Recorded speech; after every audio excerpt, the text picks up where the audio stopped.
You're hiking through the Mojave Desert. The temperature just hit 110 degrees Fahrenheit. Your water bottle is empty, and the nearest road is 8 miles away. Every survival guide you've ever read screams the same advice. Find water, drink water, conserve water. But here's the problem. What if drinking that water is the worst thing you could do right now? What if the very act of gulping down liquid is accelerating your death? Desert nomads who have survived the Sahara for thousands of years know something that contradicts everything you learned in Boy Scouts. They know that in extreme heat, timing matters more than volume.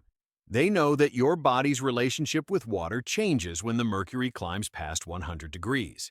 Today, we're breaking down the counterintuitive methods that keep people alive in conditions where modern hikers die with half-full water bottles still strapped to their backs. Stick with me until the end, because the final technique involves a practice so strange that it sounds like pseudoscience until you understand the biology. It could mean the difference between walking out alive or becoming another statistic. Let's start with the lie that kills people. We've been told our entire lives that if you're thirsty, drink immediately. Hydration is everything. But in the desert, this instinct becomes a trap. When the air temperature exceeds your body temperature, which happens around 98 to 100 degrees, the rules change completely. Your body is now fighting two separate battles. It needs to cool itself through evaporation, and it needs to maintain blood volume. Most people make a fatal error in the first 2 hours of heat exposure. They feel that scratchy throat and immediately start chugging their water supply. Within 90 minutes, they've burned through half their reserve. They feel better temporarily. The thirst goes away. But their body just dumped most of that water straight into their bladder because it arrived too fast for the cells to absorb. You urinated out your survival margin and got almost nothing in return. Desert travelers from Bedouin tribes to Australian Aboriginals understood this. They sipped, one mouthful every 15 to 20 minutes. They would hold the water in their mouth, let it saturate the tissue, swish it around their teeth, and then swallow slowly. This does three critical things. First, it allows your saliva glands to activate. Saliva production is one of the first systems your body shuts down during dehydration. By keeping your mouth wet, you trick your nervous system into thinking resources are stable. Second, small frequent doses allow your intestines to actually absorb the liquid instead of flushing it through. Third, and this is key, it rations your supply psychologically. A 32-ounce bottle consumed in sips over 6 hours keeps you functional. That same bottle chugged in 20 minutes leaves you with nothing but regret and a full bladder. But there's a darker truth hiding in that advice. Sometimes the water itself is the enemy. Imagine you find a muddy puddle or a stagnant desert pool. You're desperate. You drink it. Within 3 hours, violent diarrhea begins. In the desert, diarrhea is a death sentence. You will lose more fluid than you gained, and your body will burn energy trying to fight the infection. Energy you don't have. This is where the desert survivors use a brutal but effective filter. Cloth. They would take a piece of cotton fabric, dip it into the questionable water, and then suck the moisture through the fibers. The fabric catches sediment, some bacteria, and reduces the pathogen load significantly. It's not perfect. It won't stop viruses. But it can mean the difference between mild nausea and catastrophic fluid loss. Some groups took it further. They would dig a shallow pit next to the water source, let groundwater seep into the hole, and drink from that secondary collection. The soil acts as a biological filter. It's slower, but it's safer. And in survival, slow and safe beats fast and dead. Here's a question for you. If you had 1 liter of water left and 10 miles to walk in 105-degree heat, would you drink it all before starting or ration it during the hike? Write your answer in the comments. Now let's talk about what happens when the water runs out completely. This is the moment where most people panic. They start thinking about urine drinking or cutting open cactus.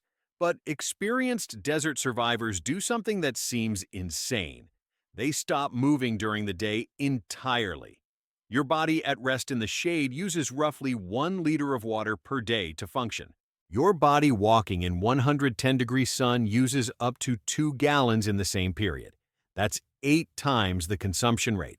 Every step you take in the heat is a debt your body can't repay. The Tuareg people of the Sahara have a saying, "The desert owns the day, we own the night." They would find any scrap of shade, a rock overhang, a dried riverbed with a slight depression, even the shadow of their own camel, and they would not move until the sun dropped below the horizon. This isn't laziness, this is mathematics.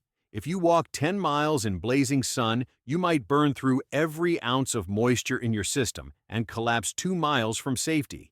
If you wait until dusk and walk the same distance in 80-degree air, you survive. But waiting requires discipline. Your mind will scream at you. It will say you're wasting time. It will convince you that moving equals progress. That is fear talking, and fear kills. The desert respects patience. It punishes haste.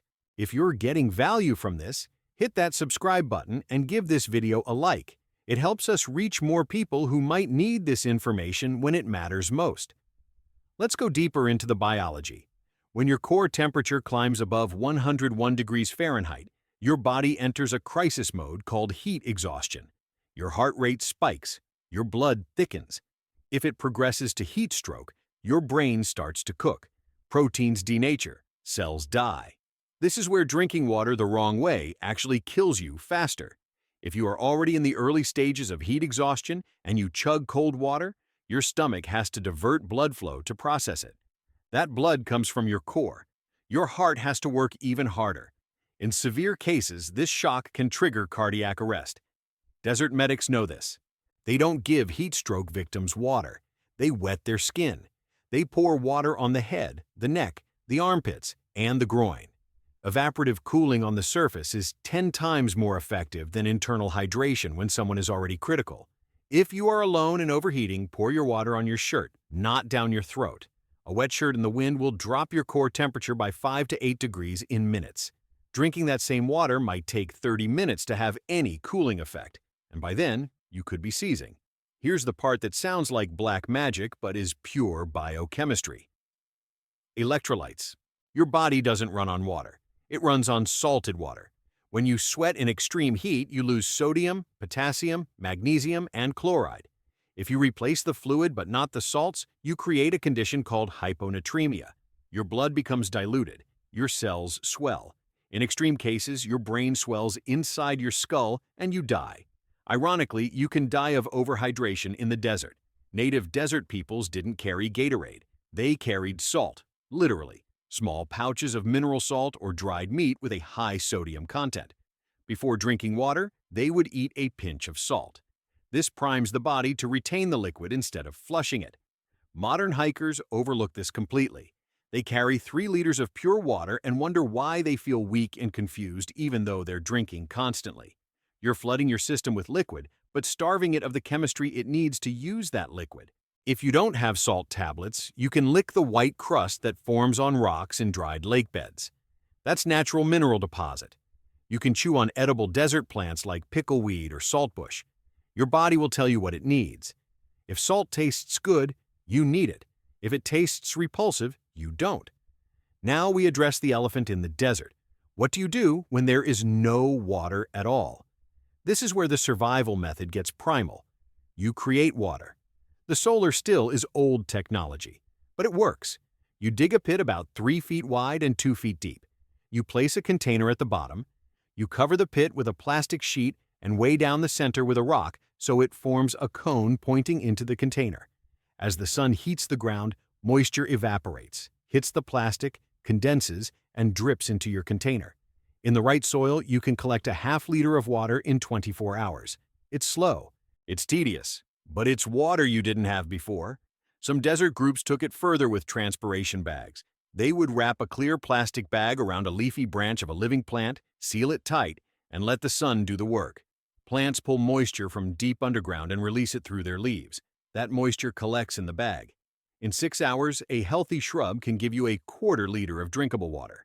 You're essentially farming moisture from the ecosystem. But the most controversial technique is one that modern survivalists argue about endlessly. Urine drinking. Let's be clear, drinking your own urine is not a first option. It is a last resort. And if you do it wrong, it accelerates kidney failure. Here's the science. Your first urination of the day is the most concentrated. It's full of waste your kidneys filtered out overnight. Drinking that is poison. But if you are moderately hydrated and you urinate midday, that liquid is roughly 95% water with a small percentage of urea and salts.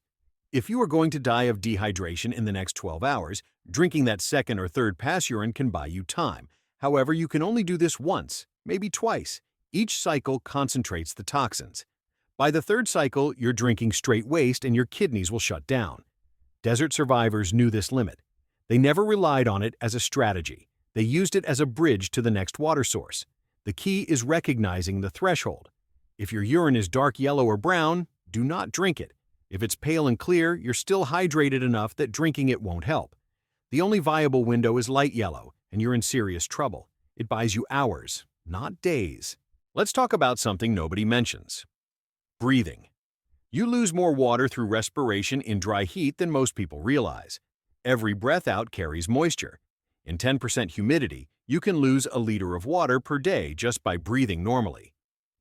Desert nomads adapted by breathing through their nose, not their mouth. Nasal passages humidify and warm the air, recovering some of that moisture.